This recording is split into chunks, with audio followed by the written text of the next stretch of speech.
банкны зардлын бүртгэл бүтээгдэхүүний өртөг тооцолт сэдвийн 4 дахь асуудал нь банкны бүтээгдэхүүн өртөг үн тогтоолтын тухай асуудал байгаа юм. За тэгэхээр банкны бүтээгдэхүүн үйлчлэгээ гэдэгт бид нар юуг хамруулж үзэх ёстой вэ?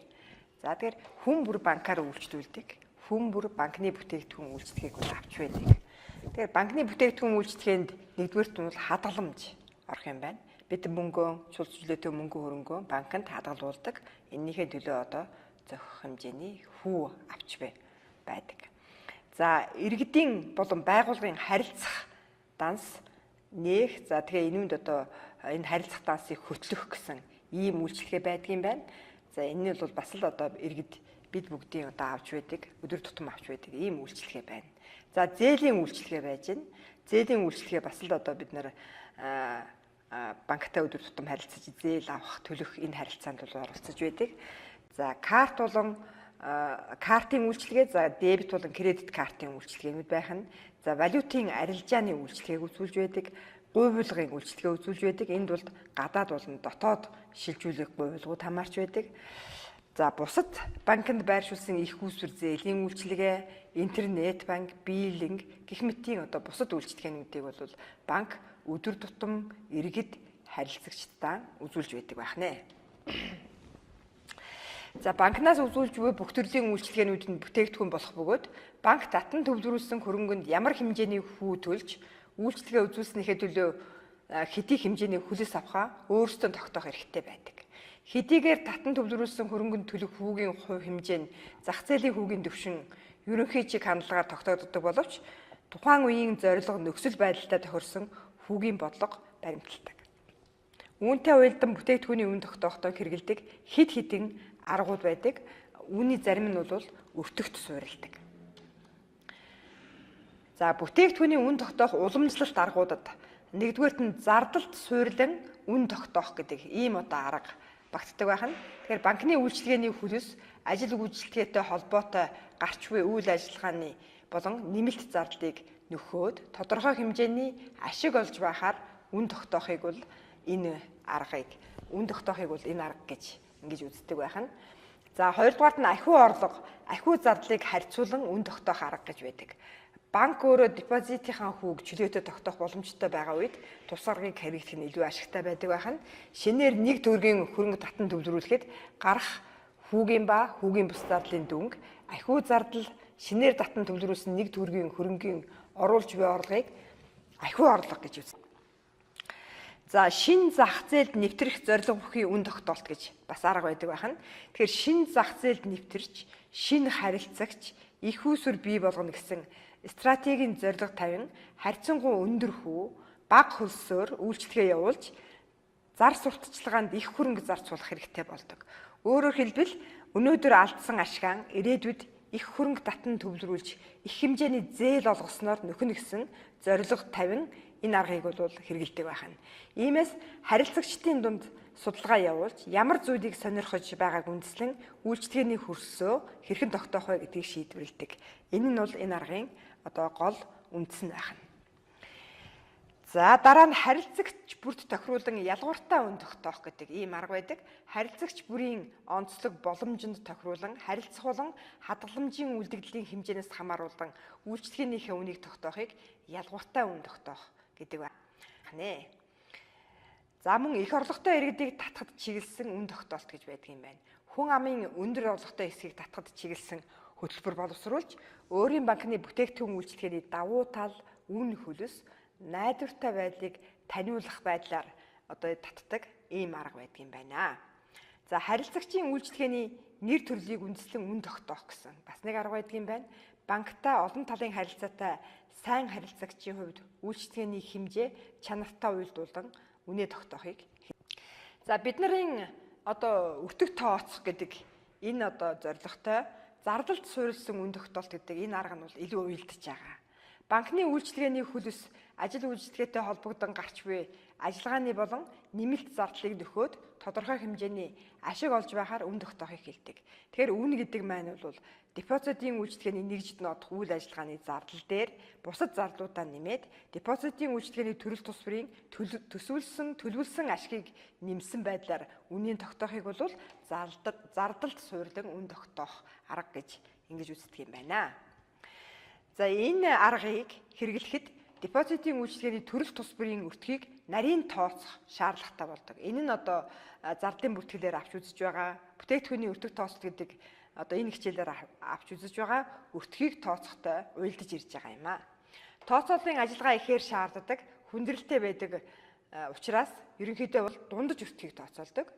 За энэ аргыг бол Маркс Эдминстер нар гаргасан гол санаа нь их үүсвэрийн дундаж өртгийг өнгөрсөн үеийн тоо материал ирээдүйн таамаглалд үндэслэн хоёр аргаар тооцно гэсэн ийм үг юм байна. За өнгөрсөн үеийн тоо баримтад тулгуурлан өртөг тооцох гэдэг нь их үүсвэрийн төрөл тус бүрээр хүүгийн болон хүүгийн бус зарлыг тооцож эзлэх хувийн жинг тодорхойлох ийм одоо нэгдэх үе шаттай их үүсвэр тус бүрийн дундаж өртгийг тодорхойлно, дундаж өртөгтэй үндэслээд одоо энэ үнэ тогтооно гэсэн ийм арга байх нэ. За тэгэхээр энэ нь бас одоо адилхан яаж ийнү гэхээр бидний одоо өртөг тооцох гэдэг энэ бодлоготой бол уялдаж байгаа юм байна. За нийт их үүсвэрийн жигэнсэн дундаж өртгийг тодорхойлно. Их үүсвэр тус бүрээр гаргасан дундаж өртгийн нийлбэрээр нийт их үүсвэрийн жигэнсэн дундаж өртгөө бид нар тодорхойлох юм байна. За тэгэхээр дундаж өртөг гэдэг бол хүлээгдэж буй нийт зардлыг их үүсвэртэй харьцуулаад нийт их үүсвэртэй харьцуулаад тодорхойлох юм аа гэсэн ийм одоо зүйлийг бол бид нар эндээс мэдэж болно. За энэ дээр нэг жишээ үзүүлсэн байна. Зардалд суурилсан үн тогтоолтын жишээ гэж байна, тийм ээ. Тэгэхээр их үүсвэрүүд нь байна. Харилцах, хугацаагүй хадгаламж, хугацаатай хадгаламж, өөрийн хөрөнгө гэсэн ийм одоо их үүсвэрүүд, их үүсвэрийн хэмжээг нь одоо мөнгөний нэгжээр харуулсан байна.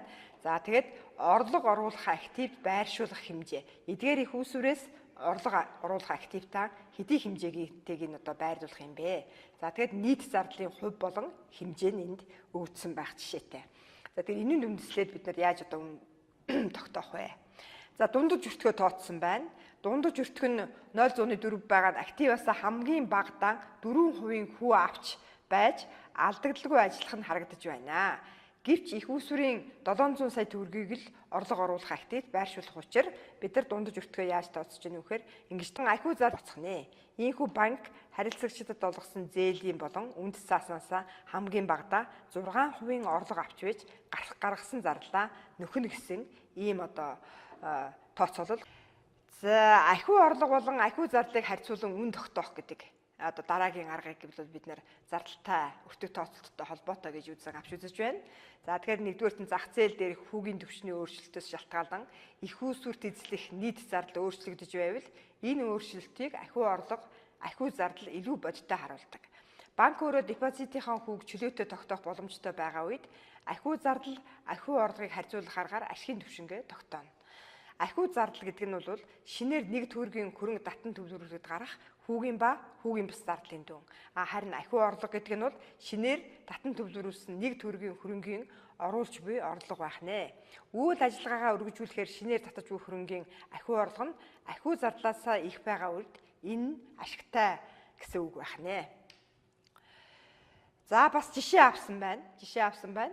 Банк депозитынхаа хүүг 1.5% болгол 50 сая хөрөнгийн 1.7% болгол 100 сая төгрөгийн, за тэгээд 2% болгол 150 сая төгрөгийн, 2.5% болгол 200 сая төгрөгийн, 3% болгол 250 сая төгрөгийн их үүсвэр татах боломжтой гэдгийг судалгаагаар мэдсэн. Банк төвлөрүүлсэн их үүсвэрээ 4% ашигтай бизнест хөрөнгө оруулалт хийх үед их үүсвэрийн зохистой хэмжээг тодорхойлё гэсэн ийм одоо жишээ авсан байна. За тэгээд энд нь бол одоо тэр их үүсвэрүүдээ бол одоо энд ингээд байршуулсан байна. За дундаж зардлуудаа байршуулсан, нийт зарлаа байршуулсан, ахиу зардал нь хэд байхын, нэмж төвлөрүүлэх хөрөнгийн ахиу зардал хэд байхын, хүлээгдэж буй ахиу орлого нь хэд байхын тийм ээ. Ахиу орлого зарлалын зөрүү нь хэд байх нь, цэвэр ашиг нь хэд байх нь гэдгийг энэ одоо тооцоололоор жишээ болгон харуулсан байна.